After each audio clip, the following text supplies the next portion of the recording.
Topic के साथ आप सभी के बीच उपस्थित हूँ। आज का जो मेरा टॉपिक है वो है संयुक्त सूक्ष्मदर्शी। सबसे पहले सूक्ष्मदर्शी क्या होता है इसके बारे में देख लेते हैं। सूक्ष्मदर्शी एक ऐसा उपकरण है जिसकी सहायता से अति सूक्ष्म से सूक्ष्म जीवाणु है, विषाणु है, बैक्टीरिया है, सवाल है या कोई भी वस्तु है, ठीक है, उसको क्या करता है ये बड़ा करके दिखाता है। उसको हम आसानी से, जिसको नग्न आंख से नहीं देख सकते, उसको एक सूक्ष्मदर्शी की सहायता से हम अध्ययन करते हैं, ठीक है। वैसे तो सूक्ष्मदर्शी की खोज 1590 में एक वैज्ञानिक ने की थी जिसका नाम था जॉनसन, लेकिन 1632 और 1723 के बीच में फ्रेडरिक वॉन ल्यूएनहॉफ ने इसकी आविष्कार किया था, ठीक है, संयुक्त सूक्ष्मदर्शी। अभी तक लगभग 13 प्रकार के सूक्ष्मदर्शी का प्रयोग किया जा चुका है, आविष्कार, जिसमें से प्रमुख है आपका सरल सूक्ष्मदर्शी। सरल सूक्ष्मदर्शी को दूरबीन भी कहते हैं।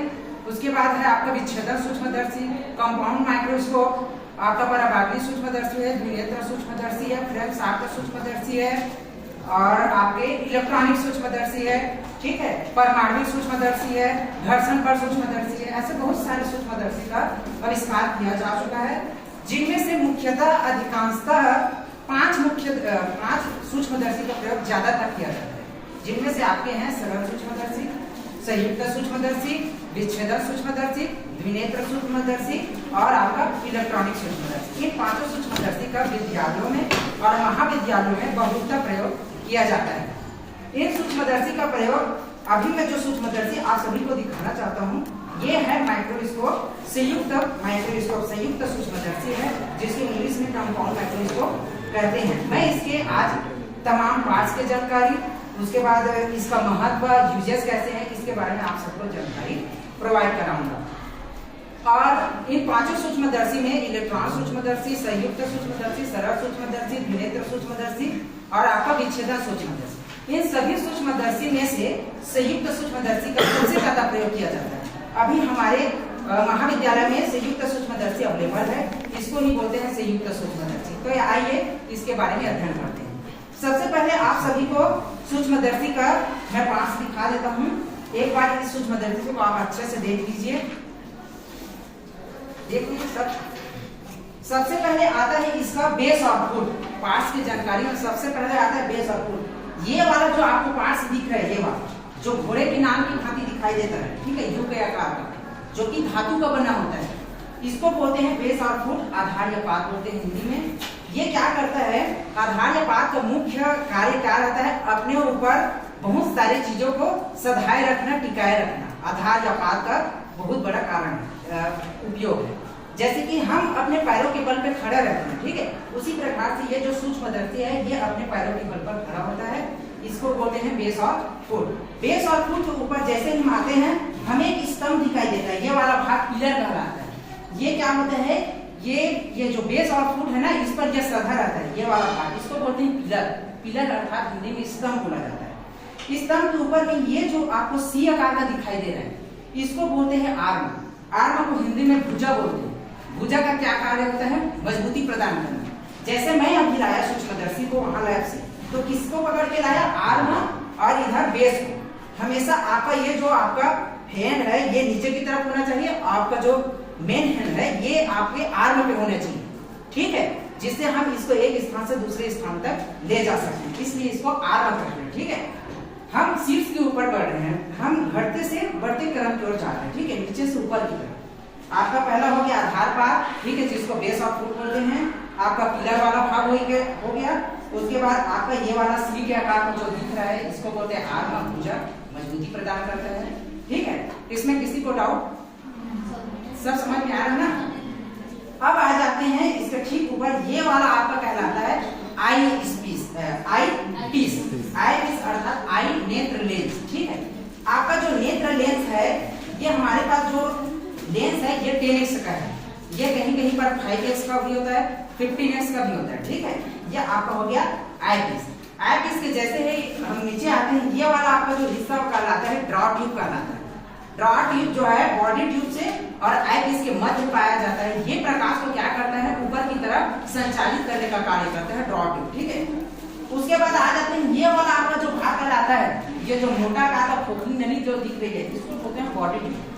बॉडी ट्यूब का क्या कार्य होता है, बॉडी ट्यूब मोटा आकार का दिखाई देता है, इस बॉडी ट्यूब में क्या होता है कि जो आपका जो ये नोज पीस है जो कि गोलाकार दिखाई देता है, नोज पीस में जो आपका जो ऑब्जेक्टिव लेंस लगा होता है, ये दो प्रकार के ऑब्जेक्टिव लेंस लगे होते हैं, ठीक है। ये बॉडी ट्यूब में क्या करता है, जब जैसी जो प्रकाश स्लाइड पे पड़ता है ना, और स्लाइड में पड़ता है उसके बाद ऊपर की तरफ जो बॉडी ट्यूब से होकर के ड्रॉ ट्यूब में जाता है, ड्रॉ ट्यूब से होकर के ये आई पीस में जाता है, जिसके बाद हम स्लाइड का जो है अध्ययन करते हैं। स्लाइड के जैसे ही नीचे आते हैं, ये वाला मैं जैसे कि बताया, ये गोलाकार जो संरचना दिख रही है, इसको बोलते हैं नोज पीस, ठीक है। नोज पीस अर्थात नाक लेंस बोल सकते हैं, ठीक है। नोज पीस नाक का हिस्सा, ये वाला आप आंख का हिस्सा है, ठीक है। यहाँ से हम आंख करके देखते हैं, आंख को टिका करके हम सूक्ष्मदर्शी का है ना अध्ययन करते हैं स्लाइड का। ये आपको हो गया नोज पीस। अब इस नोज पीस में 3 प्रकार के ऑब्जेक्टिव लेंस लगे होते हैं, ऑब्जेक्टिव लेंस लगे होते हैं, जिनकी आवर्धन क्षमता लगभग अलग अलग प्रकार की होती है। हमारे पास जो नेत्र लेंस है, जो ऑब्जेक्टिव लेंस, ये आपका 45x है और ये वाला लगभग 10x का है। 10x का होता है, ये जो आपका ऑब्जेक्टिव लेंस है, ये 10x का होता है, 15x का होता है, 45x का होता है, 48x का होता है और 100x का भी हो सकता है। तो अभी जो हम देख रहे हैं, ये वाला आपका 10x है, 10x और 10x इंटू होता है 100x। तो हम 100 गुना जो सूक्ष्मदर्शी जो स्लाइड है उसका अध्ययन कर सकते हैं। कहीं कहीं पर 100x का भी होता है, जैसे यहाँ पर 45x का है, 45 और यहाँ पर मान लीजिए 15 है, ठीक है। तो 45 15 होता है 675 गुना। तो सूक्ष्मदर्शी जो स्लाइड है ना, उसको हम 675 गुना बड़ा करके भी देख सकते हैं। कहीं कहीं पर 4000 भी गुना करके देखा जा सकता है, वो बड़े सूक्ष्मदर्शी में देखा जा सकता है, ठीक है। तो ये हो गया आपका ऑब्जेक्टिव लेंस। अब जैसे ही ऑब्जेक्टिव लेंस के नीचे आते हैं तो हमें एक स्टेज दिखाई देता है। स्टेज जो होता है धात्विक होता है, धातु का बना होता है, कहीं कहीं पर कांच का भी बना होता है, ठीक है। लेकिन हमारे पास जो अवेलेबल है उसमें ये जो है धातु का बना दिखाई दे रहा है। स्टेज में क्या होता है, एक मध्य में होल रहता है। होल से क्या होता है, जो प्रकाश है ना वो सीधे स्लाइड पर पड़ता है, ठीक है। नीचे की तरफ से स्लाइड पर पड़ता है, आगे हम देखेंगे उसको कैसे पड़ता है। ये हो गया आपका स्टेज। स्टेज जैसे मंच का कार्य क्या होता है, संचालन करना, मंच में जाके प्रदर्शन किया जाता है। ठीक उसी प्रकार से ये इस स्टेज में हम जो स्लाइड है, जो भी वस्तु है, उसको यहाँ पर क्या करते हैं, प्रदर्शन करते हैं। प्रदर्शन करके हम आई पीस से क्या करते हैं, उसका अध्ययन करते हैं। तो ये हो गया आपका स्टेज। स्टेज में 2 कील लगे होते हैं। इन 2 कीलों का कार्य होता है, जो कार्य रहता है वो है जो आपका जो स्लाइड है ना उसको सहारा प्रदान करना, उसको क्या है, स्थिर रखता है। स्थिर रखता है, जिससे कि हम अच्छे से गहन अध्ययन उसका स्लाइड का करते हैं। ये हो गया आपका स्टेज। स्टेज के जैसे हम नीचे आते हैं, हमें कंडेंसर दिखाई दे रहा है। कंडेंसर जैसे आप सभी ने पंखे में तो देखा होगा कंडेंसर, उसका मेन कार्य क्या होता है, नियंत्रण के रूप में होता है। नियंत्रक के रूप में ऊर्जा प्रदान भी करता है, और क्या करता है, जो करंट सप्लाई होता है वो सप्लाई करने का कार्य भी वही करता है। तो ठीक उसी प्रकार से प्रकाश को क्या करता है, प्रकाश की मात्रा को सीधा जो मंच से होल दिख रहा है वहां से स्लाइड के ऊपर पड़ता है। स्लाइड से जो प्रकाश है वो नेत्र जो लेंस में ऑब्जेक्टिव लेंस में पड़ता है, वहां से ड्रॉ ट्यूब से बॉडी ट्यूब से होकर के सीधा आई पीस की तरफ जाता है। तो ये क्या करता है, प्रकाश की मात्रा को जो है ना कम ज्यादा कर सकता है। ये ऐसे ऐसे मिलता है, ठीक है। इससे क्या होता है, जो छिद्र होता है ना वो खुलता जाता है, ठीक है। ये हो गया आपका कंडेंसर। कंडेंसर के जैसे हम नीचे आते हैं, वो वाला जो ये आपका जो काला काला जो संरचना दिख रहा है ना, ये काला जो संरचना दिख रहा है इसको बोलते हैं डायफ्राम। डायफ्राम भी 2 प्रकार के होते हैं, एक आयरिश डायफ्राम होता है, एक सॉफ्ट डायफ्राम होता है। आयरिश डायफ्राम में क्या होता है, चर छिद्र होते हैं। चर छिद्र, उस छिद्र के माध्यम से जो प्रकाश है ना ऊपर की तरफ कंडेंसर से होकर के स्लाइड पर जाता है।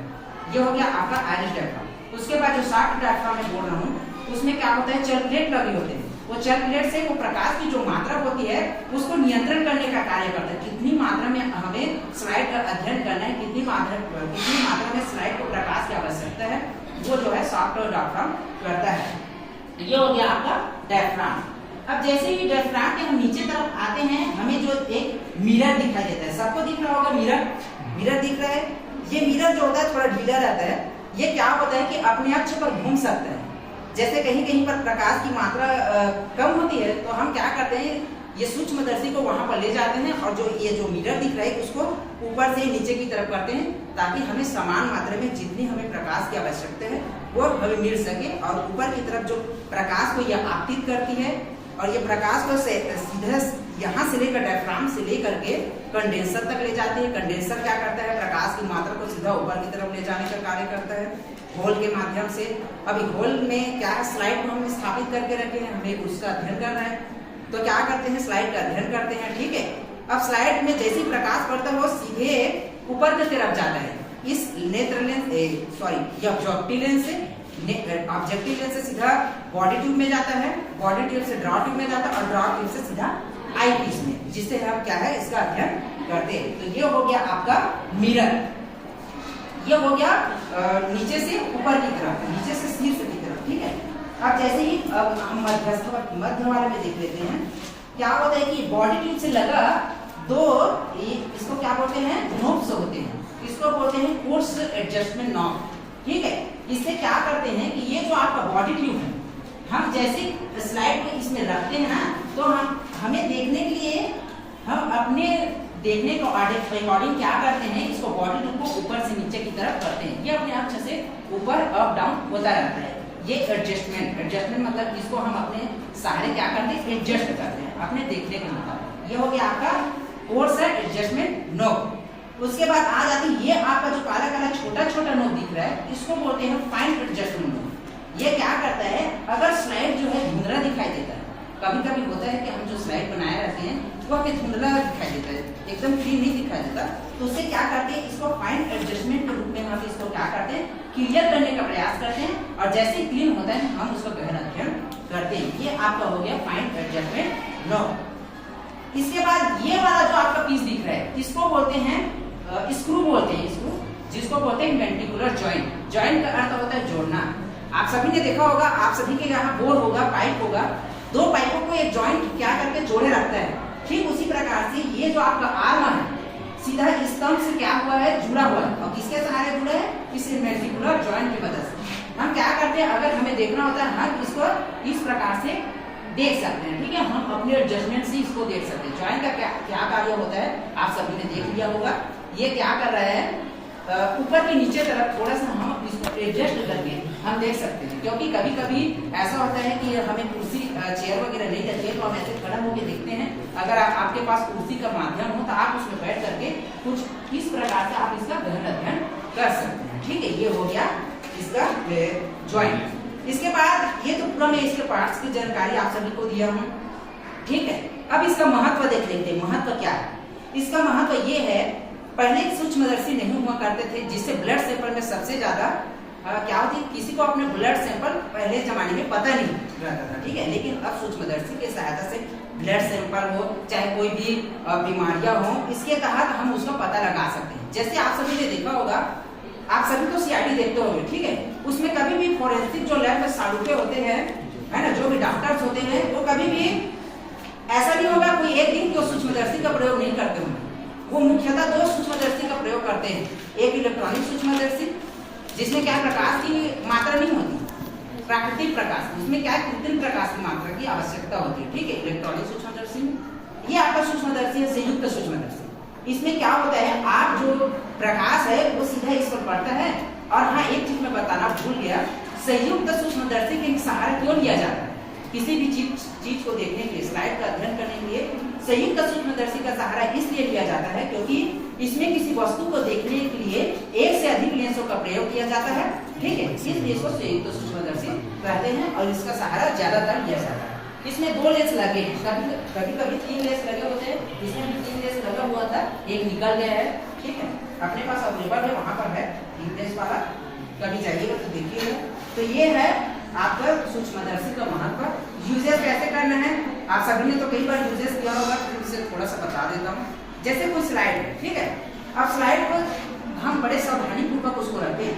इसको हमेशा सूक्ष्मदर्शी को कॉटन के कपड़े से साफ करना है और क्या बोलते हैं, एल्कोहल से, हल्का सा एल्कोहल से इसको क्लीन करना है। ठीक है, कभी भी कॉटन के अलावा किसी और कपड़े से नहीं करना है क्योंकि ये खराब भी हो सकते हैं, डिस्क्रैच हो सकते हैं। ठीक है, अब स्लाइड को क्या करना है, आपने माध्यम से बड़ा स्थिर रख के अच्छे से यहाँ पर टिका कर रखना है। उसके बाद जो कील लगे होते हैं उसको उस पर टिकाना है, ठीक है। अब वो क्या हो गया, स्थिर हो गया, अब वो रिलेटिव बने, ठीक है।